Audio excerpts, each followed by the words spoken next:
नमस्कार प्रेक्षकांनो, आजच्या भागामध्ये आपण बघूया. इथे काव्या खूपच जास्त घाबरलेली असते, कारण तिचे बाबा तिला ओरडलेले असतात.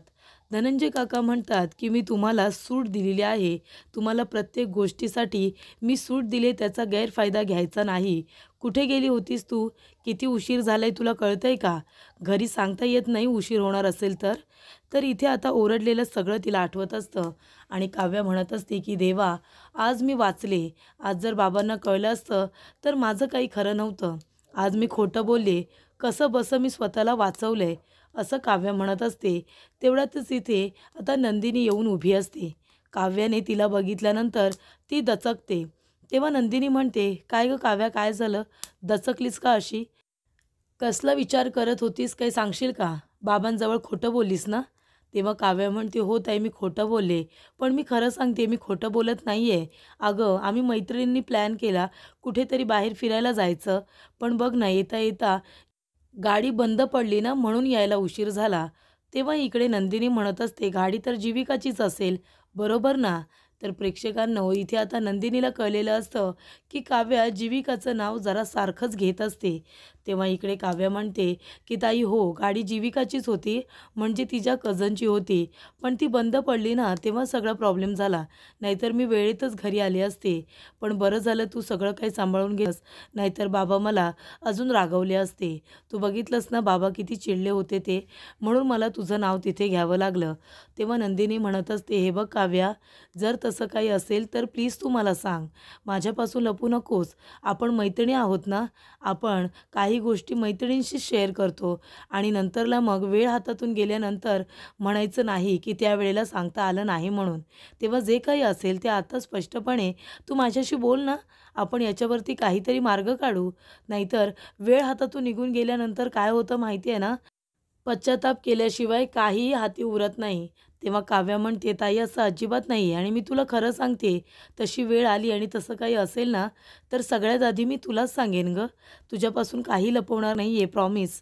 तेव्हा इथे काव्या नंदिनीला मिठी मारते. तिला सॉरीसुद्धा म्हणते, कारण त्यावेळेला बाबांसमोर तिने नंदिनीचंच नाव घेतलेलं असतं. तर इकडे रम्याची अवस्था प्रेक्षकांनो खूपच जास्त बिकट. ती सारखी रडत बसलेली असते, कारण इथे आता पार्थने तिचं प्रेम नाकारलेलं असतं. ती म्हणत असते की "आई, माझं कुठे चुकलं? माझं इतकं प्रेम आहे त्याच्यावरती." तेव्हा इकडे आता तिची आई म्हणत असते की "एवढ्या छोट्या-छोट्या गोष्टी त्याच्या अजून जपून ठेवल्यास?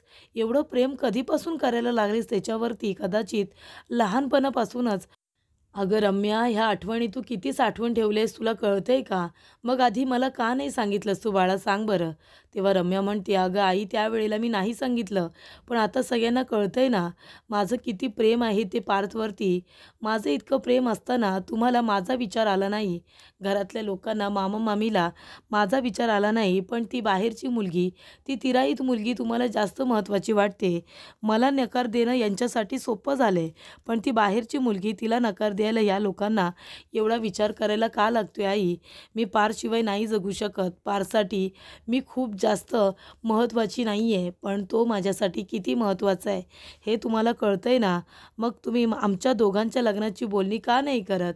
तेव्हा इकडे आता वसू म्हणत असते, "हे बघ बाळा नंदिनी, मी तुला सांगते ना, तुझं पार्थबरोबरच लग्न होणार. किती काहीही झालं ना, तरीसुद्धा त्या धनंजयच्या मुलीबरोबर मी पार्थचं लग्न होऊच देणार नाही आहे. कारण का, तुझं किती त्याच्यावरती प्रेम आहे हे मला कळतंय. तू त्याच्याशिवाय नाही राहू शकत आणि मी तुझं आणि पार्थचं लग्न लावून दिल्याशिवाय मी नाही राहू शकत. मी स्वस्थ बसू शकत नाही. कारण मला कळतंय, इथे आहे ना, आपली लढाई स्वतःलाच लढावी लागते. कुणीही आपली साथ देणार नाही. आता मलाच ही लढाई लढावी लागणार आहे तुझ्यासाठी." त्यानंतरला इथे मधुश्री आता खूपच जास्त पिहूवरती रागावलेली असते. मधू म्हणत असते की "तुला कुणी सांगितलं होतं एवढं सगळं नाटक करायची? हातातोंडाशी आलेला घास तुझ्यामुळे बाजूला झालाय, तुला कळतंय का? अगं नको तिथे मूर्खपणा करायला तुला सांगतं तरी कोण?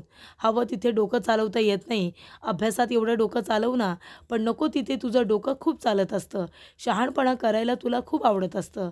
तेव्हा श्रेया म्हणत असते, "हे बघ आई, शांत हो. ती लहान आहे अगं, ती घाबरली होती. पण तुला खरं सांगू का, ज्या वेळेला हे सगळं प्रकरण बाहेर आलं आणि घरामध्ये वाद चालू होता, तेव्हा पिहू गेली आणि रम्माताईच्या कपाटामधून तिने ते लेटरसुद्धा बाजूला काढून ठेवलं होतं आणि तिने त्यावेळेला मला सांगितलंही होतं, पण मी तुला सांगितलं नाही कारण घरामध्ये वाद चालू होते. त्यावेळेला जर मी तुला काही सांगितलं असतं तर प्रकरण अजून टोकाला जाते या गोष्टीची मला भीती वाटत होती, म्हणून तुला मी काही सांगितलं नाही. तेव्हा मधू म्हणत असते, अगं तुम्ही दोघीजणी काय मूर्ख आहात का? त्यावेळेलाच मला गुपचूप येऊन का नाही सांगितलं? मी तेव्हा काहीतरी विचार नक्की केला असता ना. तेव्हा इथे आता काका म्हणत असतात, अगं गप्प बस तू, आपली मुलं लहान आहेत, तुला कळत नाही का? घाबरले ते, तुला काय येऊन सांगणार होते? त्यांनी मस्करी केलेली एवढी टोकाला जाईल तिला काय माहिती होतं? तेव्हा मधू म्हणते, अहो एवढ्या मोठ्या मुलीची मस्करी करायची हिला गरजच काय होती मूर्खपणा करायची? आता मी पुढचं जे काही प्लॅनिंग केलं आहे ते सगळं फिसकटणार. तर इकडे प्रेक्षकांनो, एक बहीण आपल्या मुलीचं लग्न जबरदस्तीने पार्थबरोबर लावायचं बघते, तर एका बाईने आता आपल्या मुलीचं लग्न हे आता कशा पद्धतीने लास्ट नंबर मुलाबरोबर लावायचं याचा विचार तिने आत्तापासूनच केलेला असतो आणि त्यामुळे आता दोघींचं प्लॅनिंग फिसकटतंय की काय असं तिला वाटत असतं. त्यानंतरला वसू इथे आता मानिनीचा हात पकडून तिला रम्याच्या रूममध्ये घेऊन येते.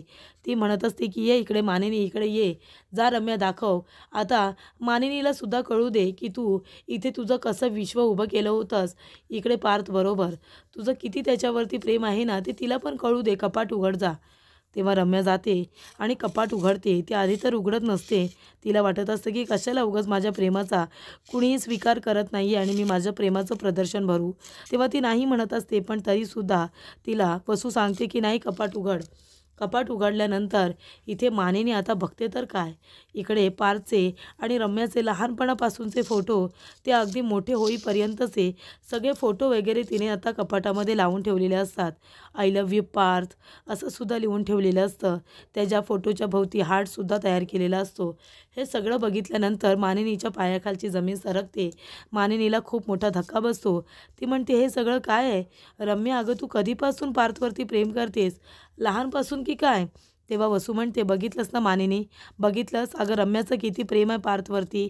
मग जर रम्याचं एवढं प्रेम आहे त्याच्यावरती, ती लहानपणापासून त्याच्यावरती जीव टाकते, तर तुम्ही लोक तिचं लग्न त्याच्याबरोबर का नाही लावून देत? ती धनंजयची मुलगी, तिच्याबरोबर अजून साखरपुडा झालेला नाही आहे आणि अजून लग्न तर खूप लांबची गोष्ट आहे. मग तुम्ही तिला नकार नाही देऊ शकत का? तिला नाही सांगू शकत का की रम्याचं पार्थवरती प्रेम आहे, त्या दोघांना लग्न करायचं आहे, सगळं काही व्यवस्थित होऊ शकतं, पण तुम्ही जर मनावरती घेतलं तर? तेव्हा इकडे मानिनी म्हणते, रम्या बाळा तू रडू नकोस गं, कशाला तू स्वतःला इतका त्रास करून घेतेस? सांग ना, का तू एवढा त्रास करून घेतेस? नको रडू रम्या, शांत हो. आणि जर तू इतक्या वर्ष प्रेम करतेस त्याच्यावरती, तू जर तुझ्या मनामध्ये त्याच्याबद्दलच्या एवढ्या आठवणी निर्माण करून ठेवल्या आहेस लहानपणापासूनच, मग तू आम्हाला सांगायला हवं होतंस ना रम्या. तेव्हा रम्या म्हणते, मामी त्यावेळेला मी का नाही सांगितलं असं विचारताय? मी मनाने कमकुवत होते म्हणून नाही सांगितलं, पण आता सांगितलं आहे ना, सगळ्यांना ओरडून ओरडून सांगते की माझं पार्थवरती प्रेम आहे, मला त्याच्याबरोबरच लग्न करायचं आहे. मग तुम्ही लोक का नाही माझं म्हणणं ऐकत? का नाही पार्थला तयार करत माझ्याबरोबर लग्न करायला? आता तुम्हाला कळलं आहे ना. मामी प्लीज काहीतरी करा, मी पार्थशिवाय नाही राहू शकत. प्लीज तुम्ही त्याला समजावा, माझ्याबरोबर लग्न करायला त्याला तयार करा, प्लीज मामी प्लीज. तेव्हा मानिनी म्हणते, रम्या बाळा शांत हो, शांत हो ना तू. हे बघ, तू नको एवढा स्वतःला त्रास करून घेऊस. रम्या हे बघ ना, माझ्या हातामध्ये आता काय नाही आहे गं. तेव्हा वसू म्हणते, असं काय बोलतेस तू? अगं तुला जरा तरी दया येते की नाही माझ्या मुलीची? तुला माझं म्हणणं पटत नाही आहे का? तुला आहे ना मानिनी, कधीच माझं काहीच पटत नाही. अगं मी आता तुला सांगते आहे ना की रम्याचं खरंच खूप प्रेम आहे. मग आता आपली जबाबदारी नाही आहे का की आपल्या मुलांना आपण समजवायचं, त्यांना एकत्र आणायचं? आणि तसं इथं धनंजयच्या मुलीबरोबर काही त्याचा साखरपुडा झाला आहे आणि त्याचं काही प्रेम आहे का तिच्यावरती? यांचं अरेंज मॅरेजच आहे ना. मग जर त्यांचं अरेंज मॅरेज होऊ शकतं तर यांचं का नाही होऊ शकत? तेव्हा इकडे मानिनी म्हणत असते की हा प्रश्नच नाही आहे की आपल्या पार्थचा साखरपुडा झाला आहे की नाही. प्रश्न हा आहे की पार्थलाच रम्याबरोबर लग्न नाही करायचं आहे. माझं त्याच्याबरोबर बोलणं झालं आहे. तो म्हणाला आहे की त्याने रम्याकडे त्या दृष्टिकोनातून कधी बघितलंच नाही आहे. मग तो तिच्याबरोबर लग्न कसं काय करेल? असं पार्थचं म्हणणं आहे, माझं नाही. त्यानंतरला इकडे आरोही आणि काव्या दोघीजणी म्हणत असतात की साखरपुड्याची शॉपिंग झालीच पाहिजे, झालीच पाहिजे. बाबा लवकर इकडे या, आणि त्यांच्या नावाने ओरडत असतात.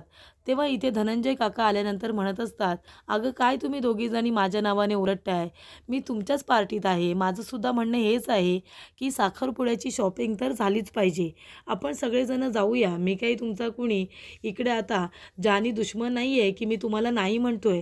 त्याच्यानंतरला इकडे नंदिनी म्हणत असते की हे बघा, माझी साडी माझी सासूबाई घेणार आहेत. तुमचं तुम्ही बघा. तेव्हा आरोही म्हणत असते की बघितलं ना आई, अगं आत्तापासूनच ताईचं काय चाललंय ते. म्हणजे माझी साडी सासूबाई घेणार, तुमचं तुम्ही बघा. म्हणजे आमचं तुमचं आत्तापासूनच सुरू झालं ताईचं. तेव्हा धनंजय काका म्हणतात की मुलींचं असंच असतं. म्हणजे आईवडिलांना दुसरं काय हवं असतं.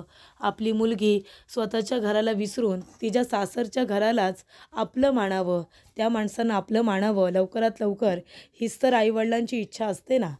तेव्हा नंदिनी म्हणत असते की बाबा प्लीज तुम्ही आता रडू नका, इमोशनल नका हो. आणि इथे नंदिनी आणि धनंजय काका दोघेही इमोशनल झालेले असतात. दोघेही एकमेकांना मिठी मारून आता रडत असतात. तेव्हा इकडे आता शॉपिंगला जायचं म्हणून आरोही, काव्या सगळेजण एकत्र आलेले असतात. तेव्हा इकडे आता काव्याच्या घरी सगळेजण खूपच जास्त खुश असतात की आता साखरपुडा होणार आहे आणि त्याची शॉपिंगसुद्धा. त्यानंतरला वसू म्हणत असते, अगं हे पार्थचं म्हणणं जरी असलं तरी त्या नंदिनीबरोबर कुठे तो लव्ह मॅरेज करतोय, ते सुद्धा अरेंज मॅरेज आहे ना तुम्ही ठरवलेलं. मग तसंच तुम्ही इथे आता आपल्या रम्याबद्दल का नाही विचार करत. तेव्हा इकडे आता खूपच जास्त मानिनी पण रडत असते. तेव्हा ती म्हणत असते, तू का रडतेस, तुझ्या मनाला का पाझर फुटलाय. तेव्हा इकडे मानिनी म्हणते, अहो असं काय करताय तुम्ही वसुताई, रम्या आपलीच मुलगी आहे ना. तिला मी लहानपणापासून अंगा खांद्यावरती खेळवलंय, लहानाचं मोठं केलंय. मी सुद्धा तिला आईची माया दिली आहे. मग माझ्या मनाला वाईट नाही वाटणार का तिची ही अवस्था बघून. बरं ठीक आहे रम्या, तू काळजी करू नको बाळा. मी पारजवळ अजून एकदा बोलणार आहे, शेवटचं तरी मी बोलणारच. त्याचं काय म्हणणं आहे ते मी बघते, त्याला समजावते. तेव्हा इकडे वसू आणि रम्या खूप खुश होतात की अजून एकदा तरी पण इथे मानिनी पार्थला बोलणार आहे, त्याला समजावणार आहे. तेव्हा इकडे आता मानिनी म्हणत असते, अहो मी जेव्हा रम्याचं कपाट उघडलं ना तेव्हा माझ्या पायाखालची जमीन सरकली. माझ्या तर अंगावरती काटाच आला. म्हणजे बघाल ना तर रम्याने ना तिचं तिचं असं एक विश्व तयार केलं आहे हो. तिने पार्थबरोबर खूप स्वप्न रंगवली आहेत. तेव्हा विक्रांत काका म्हणतात की हे तर भयानकच आहे. तेव्हा इकडे पार्थ येतो आणि म्हणतो, काय झालं, कशाबद्दल बोलताय तुम्ही. तेव्हा मानिनी म्हणते की तुझ्याबद्दल आणि रम्याबद्दल बोलतोय. तेव्हा पार्थ म्हणतो, आई आपलं त्याविषयी बोलणं झालंय ना, मग पुन्हा पुन्हा त्या विषयावरती आपण का बोलायचं आहे. तेव्हा इकडे आता मानिनी म्हणत असते, हे बघ पार्थ, रम्याचं तुझ्यावरती खरंच खूप प्रेम आहे. अरे तिने कपाटामध्ये आहे ना अगदी लहानपणापासूनच्या त्या मोठे होईपर्यंतच्या सगळ्या आठवणी अगदी इत्तमभूत जपून ठेवल्या आहेत. मी बघितलंय ना, तिच्या कपाटामध्ये तिने तिचं तिचं असं विश्वसुद्धा निर्माण केले रे तुझ्याबरोबर. तुझ्याबरोबर तिने अनेक स्वप्न रंगवली तिच्या मनामध्ये आणि म्हणून तिला इतका त्रास होतोय. लहानपणापासून ती तिच्यावरती इतकं प्रेम करत नसेल ना पार्थ, तेवढं प्रेम ती तुझ्यावरती करते लहानपणापासून. आणि मी बघितलं आहे रे तिच्या मनामध्ये, तिच्या आठवणींमध्ये फक्त तू आहेस. तेव्हा तू एकदा विचार करावा असं मला वाटतंय. तेव्हा विक्रांत काका म्हणतात, हे काय बोलतेस तू मानिनी. तेव्हा मानिनी म्हणते, बरोबर तेच बोलते. हे बघ पार्थ, रम्याचं तुझ्यावरती खूप प्रेम आहे, त्याच्यामुळे तू तिच्या भावना दुखवू नकोस. आणि इकडे वसुताईसुद्धा म्हणतायत की आपण तिच्या भावनांना, तिच्या प्रेमाला पायदळी तुडवतोय म्हणून. असं होता कामा नये. तू एकदा विचार कर ना रम्याबद्दल. तेव्हा पार्थ म्हणतो, आई तू हे काय बोलतेस, मी तुला सांगितलंय ना, रम्याकडे मी त्या दृष्टिकोनातून कधी बघितलेलं नाही आहे. आणि मी तिच्याबरोबर लग्न कसं करू जर मला तिच्याबद्दल काही वाटतच नाही. माझं जर तिच्यावरती प्रेम असतं तर मी नाही म्हणालो असतो का, पण तसं काही नाहीच आहे ना. तेव्हा मानिनी म्हणते, पण ती तुझी लहानपणापासूनची मैत्रीण आहे ना, आहे की नाही. मग त्या दृष्टिकोनातून तरी तू तिचा एकदा विचार केला पाहिजे असं मला वाटतं. काय हरकत आहे ना, म्हणजे मला बघवत नाही आहे रे तिचं दुःख. तिने स्वतःला खूपच जास्त त्रास करून घेतला आहे आणि तिचं तुझ्याशिवाय दुसरं कुणावरतीच प्रेम नाही आहे. ती फक्त तुझ्यावरती प्रेम करते, तुझा विचार करते. मग काय हरकत आहे. तेव्हा विक्रांत काका म्हणतात की मानिनी, अगं तू हे काय बोलतेस. हे बघ, जर रम्याचं प्रेम आहे तसं जर विक्रांतचं प्रेम असतं आणि जर तो नाही म्हणत असता तर आपण त्याला समजावलं असतं आणि त्याने ऐकायला सुद्धा हवं होतं. पण इथे जर रम्याने तिचं तिचं असं आयुष्य सुरू केलं आहे, त्याच्यामध्ये आपल्या पार्थची काय चुकी. तेव्हा पार्थ म्हणतो, मला पण हेच बनायचं आहे. आई तिने जसं तिचं विश्व निर्माण केलं आहे हे तिचं एकतर्फी आहे. मला त्याबद्दल काही माहिती होतं का. मला जर काही माहितीच नाही आहे तर तुम्ही मला या सगळ्यामध्ये का घेताय मला कळत नाही आहे. मी नाही तिच्याबरोबर आनंदी राहू शकत आहे. मग तुम्ही त्या गोष्टीचा विचार केला पाहिजे नाही. ते विश्व तिने निर्माण केले, मी नाही. मी तिला नव्हतं स्वप्न बघायला सांगितलं. मला याबद्दल काही माहितीच नाही आहे. तेव्हा विक्रांत काका म्हणतात की मानिनी, आणि जर आपण आता पार्थवरती जबरदस्ती केली, रम्याच्या आनंदासाठी तिच्याबरोबर लग्न करायला सांगितलं, पार्थ तिच्याबरोबर आनंदात राहील का? सांग बरं. नंदिनीबरोबर आपण त्याचं लग्न ठरवलं आहे आणि त्यानंतरला नंदिनी त्यालासुद्धा आवडली आहे लग्न करण्यासाठी. तो तिच्याबरोबर आनंदात राहीलच, कारण त्याचीसुद्धा ती आता इच्छा झाली आहे. पण रम्याचा त्याच्या मनात जर विचारच नाही आहे, तर आपण त्या दोघांना जबरदस्तीने लग्न करायला लावलं, तर ते दोघे तरी आनंदात राहतील का? कारण पार्थ तिला आनंदात नाही ठेवू शकणार आणि मग पार्थ तिच्याबरोबर आनंदात नाही राहू शकणार आहे. मग काय करायचं आपण? त्या दोघांची आयुष्य उद्ध्वस्त करून टाकायची का?